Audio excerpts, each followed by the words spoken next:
Wa an Jabir bin Abdullah. Hadis yang keempat,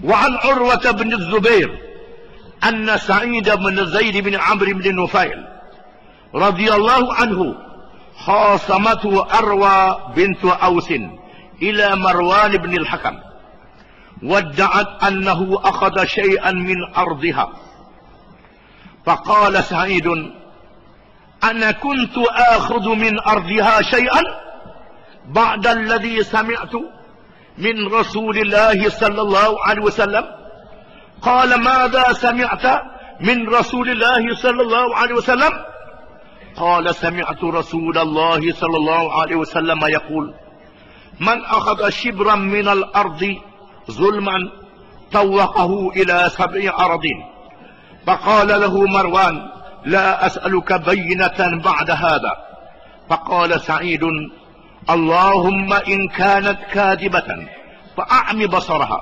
واقتلها في أرضها قال فما ماتت حتى ذهب بصرها وبينما هي تمشي في أرضها إذ وقعت في حفرة فماتت متفق عليه. Dan daripada Urwah bin Az-Zubair bahwa Sa'id bin Zaid bin Amr bin Nufail radhiyallahu anhu telah membantahkannya oleh seorang wanita yang bernama Arwa binti Aus kepada gubernur Madinah Marwan bin Al-Hakam dan menuduhnya mengambil sebahagian daripada tanahnya. Lalu berkata Sa'id, adakah aku nak mengambil tanahnya sedikit selepas aku mendengar daripada Rasulullah sallallahu alaihi wasallam?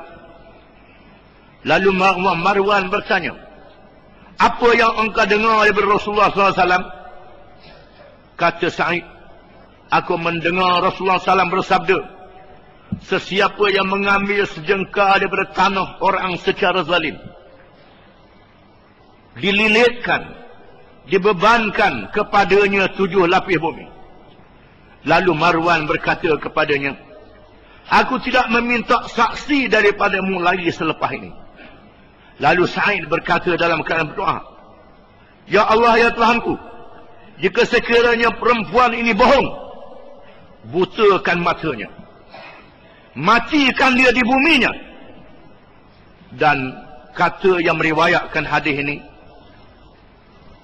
tidaklah dia menerima ajal matinya malaikat setelah hidang penglihatannya. Sedang dia berjalan di dalam tanahnya itu, tiba-tiba dia jatuh dalam satu lubang, lalu dia meninggal dunia. Hadis riwayat Bukhari dan Muslim. Dan mengikut riwayat Muslim daripada Muhammad bin Zaid bin Abdullah bin Umar, dengan maknanya juga bahawa dia melihat perempuan ini dalam keadaan buta, meraba-raba dinding pagar tanahnya. Lalu dia berkata, telah menimpaku doa Sa'id. Sedang dia lalu di telaga yang berada di dalam tanahnya yang menjadi perbalahan. Lalu dia jatuh dalam telaga dan menjadi kuburnya. Hadis ini diriwayatkan oleh Urwah bin Az-Zubair radhiyallahu anhu. Urwah ialah salah seorang daripada ulama tabi'in yang tidak sempat dengan Nabi sallallahu alaihi wasallam. Anak Az-Zubair bin Al-Awwam radhiyallahu anhu, anak Asma binti Abu Bakar radhiyallahu anhuma, cucu pada Abu Bakar, dan anak saudara pada Ummul Mukminin Aisyah radhiyallahu anha. Dan dia banyak belajar daripada mak saudara dia Aisyah radhiyallahu anha dan daripada sahabat-sahabat yang lain. Dia merupakan salah seorang fuqahaul Madinah, orang yang alim di kalangan ulama-ulama Madinah. Urwah ni, dia meriwayatkan, dia menceritakan bahawa Sa'id bin Zaid bin Amr bin Nufail. Sa'id bin Zaid ialah salah seorang daripada 10 sahabat yang dijanjikan syurga oleh Nabi sallallahu alaihi wasallam, dan merupakan adik ipar pada Umar bin Khattab radhiyallahu anhu, yang menjadi kisah Sayyidina Umar masuk Islam dengan Sayyidina Umar menampaknya dulu pada masa jahiliyah. Kemudian menyesal dan Sayyidina Umar masuk Islam setelah baca Quran. Ini masyhur dalam kitab-kitab sirah. Sa'id bin Zaid termasuk di kalangan sahabat-sahabat yang dijanjikan syurga oleh Nabi SAW. Ayah dia Zaid bin Ammar bin Nufail termasuk di kalangan Al-Hunafa, iaitulah orang-orang yang hidup di zaman jahiliyah sebelum Nabi SAW, yang tidak menyembah berhala, yang tidak meminum arak, yang beriman kepada Allah yang Maha Esa, yang menganut agama tauhid, yang menunggu kelahiran Nabi Muhammad SAW. Walaupun dia tak sempat, dia mati, anak dia masuk Islam. Dan disebut dalam hadis bahawa Nabi melihat Az-Zaid bin Ammar dan Waraqah bin Nawfal berada dalam syurga. Walaupun dia mati zaman jahiliyah, dia mati di atas akidah tauhid. Sa'id bin Zaid sahabat yang besar, termasuk di kalangan wali-wali Allah. Tapi maklumnya kebanyakan kita ni wali-wali sahabat ni tak berapa mulia. Duduk sebut wali ni, wali ni, wali ni, wali yang kediam. Duduk besar ke wali, ke ziarah kubur macam-macam, pergi puja kubur. Ini semua amalan yang salah, tak betul. Kita tak tahu wali malaikat yang ditentukan oleh Allah Ta'ala, di sisi Allah Ta'ala. Hak ni sah dah wali ni. Kerana orang yang seperti Khulafa Rashidin, 4 orang dan 10 sahabat yang dijanjikan syurga oleh Nabi SAW, dan beberapa sahabat yang lain, mereka ini sah sebagai wali-wali Allah yang tidak syak lagi. Maka Imam Nawawi menyebut nama-nama ni dalam hadis kerana mereka tidak syak lagi adalah wali-wali Allah. Sa'id bin Zaid, sahabat yang terkenal ini, telah dituduh berlaku zalim terhadap tanah di zaman Marwan bin Al-Hakam, iaitulah gubernur Madinah di zaman Muawiyah bin Abi Sufyan. Marwan bin Hakam ni dia berkeluarga Sayyidina Osman, dia berbani Umayyah. Masa kerajaan Umayyah dia dilantik menjadi hakim, bahkan menjadi khalifah. Menjadi khalifah Bani Umayyah di Dimashq, salah seorang khalifah Bani Umayyah. Dan seorang perempuan mengadu kepada Marwan bin Hakam. Perempuan tu disebut nama Arwa binti Aus, nama perempuan ini. Dia mengadu kepada Marwan bin Hakam bahawa Sa'id bin Ammar telah menceroboh tanah. Ceroboh tanah dia, ini cerita alif pelanggang, alif batu tanah. Orang kita pun tak mudah juga. Dia cabut batu, dia alif, letak dalam tanah orang. Ini ceritanya. Lepas tu bila tanah padi, sengaja pergi buang batah tu, serang lagi tanah orang. Ini dia ni. Termasuklah alih batu, sebaris pohon durian. Kalau sepohon, 10 pohon, 10 pohon, 11 pohon, 20 pohon. Duduk dalam tanah dia, pada hak orang. Dengan cara dia alih peranggaan tanah. Ini dosa yang besar. Dosa besar, masuk dosa besar. Di mana perempuannya Arwa binti Aus telah menuduh Sa'id bin Zaid bin Ammar bin Nufail menceroboh tanah dia. Ini tuduhan saja. Tuduhan. Tak betul tuduhan ini. Lalu Marwan bin Hakam memanggil Sa'id bin Zaid. Tanya Sa'id, betul ke mu ceroboh tanah Arwa binti Aus?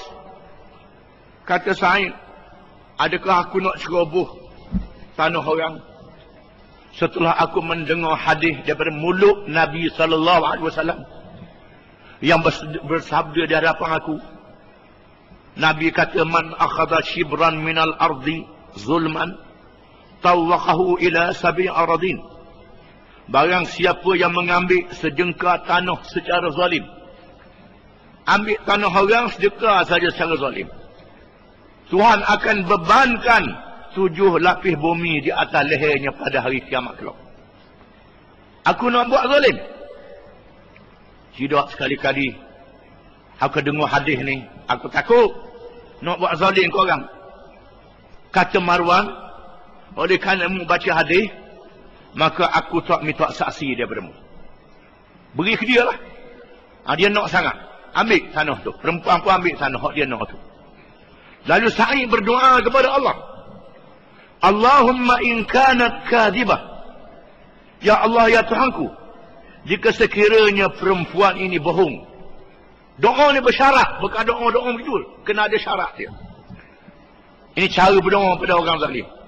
Kalau dia zalim sungguh. Kalau dia zalim sungguh, kena sebut begitu. Jika sekiranya dia bohong, maka butakanlah penglihatannya. Butakan penglihatannya. Cabut penglihatan dia. Dia jadi buta. Dan matikan dia di tanah itu. Matikan dia di tanah itu. Kalau dia nak sangat. Dia nampak zalim. Kata Sa'id. Maka perempuan itu dibutakan matanya. Menunjukkan doa Sa'id bin Zaid diperkenankan oleh Allah. Menunjukkan dia seorang wali yang dikurniakan kepadanya karamah. Maka buta mata dia. Sedang satu hari dia berjalan di tanah hak berebut tu. Dia berjalan di tanah hak berebut tu. Dia berjalan, ada lubang, jatuh dalam lubang, mati. Kambus itu satu. Jadi kubur dia. Dia sembahyang di kapan juga. Tapi itulah jadi kuburnya. Dikuburkan di situ. Hadis ni sama seperti hadis dulu. Menunjukkan doa orang yang kena zalim diperkenankan oleh Allah. Menunjukkan Sa'id bin Zaid bin Amr bin Nufail adalah seorang wali Allah. Diperkenankan doa. Dan menunjukkan bahawa kita tidak boleh buat zalim kepada tanah. Tak boleh zalim pada tanah. Menunjukkan bahawa seorang yang memiliki tanah, maka dalam tanah adalah milik dia. Itu mengikut syariat Islam. Mengikut undang-undang Islam, hak dalam tanah jadi milik dia. Ada mah baik, apa baik, minyak baik, jadi milik dia. Undang-undang yang ada ini lain pula. Untuk tanah saja. Hak dalam tanah bukan milik dia. Itu tak betul. Mengikut Islam, hak dalam tanah milik dia.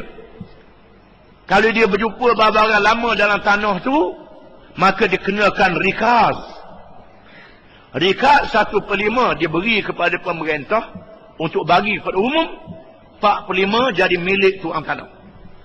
Ini dia hukum syarak. Begitulah juga kalau ada galian. Galian dikenakan zakat galian. Zakat emas. Ada ulama mengatakan galian-galian yang lain ada juga zakat dia. Imam Syafi'i emas perak saja ada zakat. Yang lain tu ada zakat. Bila bertukar jadi fitih baru kena zakat fitih.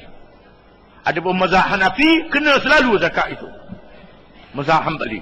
Kalau minyak kena zakat juga.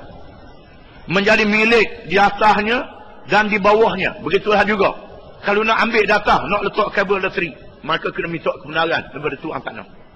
Kena bayar. Kalau ambil dengan zalim, maka dibebankan di atas leher orang yang buat kerja itu pada hari kiamat kelak. 7 lapis bumi. Sama ada milik khas atau milik umum. Begitu juga bila tanah tu sudah jadi milik umum. Contohnya, jalan umum nak lalu di atas tanah dia. Jalan umum. Mesti kena buat jalan. Kerana berlaku kesesakan lalu lintas. Kena lalu jalan di atas tanah dia. Kena lalu. Dan memang kau yang berkenaan, kena bayar. Kena bayar ke dia lah, mengikut harga tanah. Ataupun dia seorang yang berkuasa. Dia seorang yang pengaruh besar, dia sekat orang. Dia tak mau biar orang lalu ke jalan dia. Dia sekat. Jangan lalu jalan dia, orang terpaksa lalu, dia sekat buat zalim. Maka dia pikullah 7 lapis bumi hari kiamat kelak. Dengan sebab dia sekat orang. Bukan saja sekat jalan, termasuklah juga sekat air. Umpamanya paip air kena lalu ke tanah dia.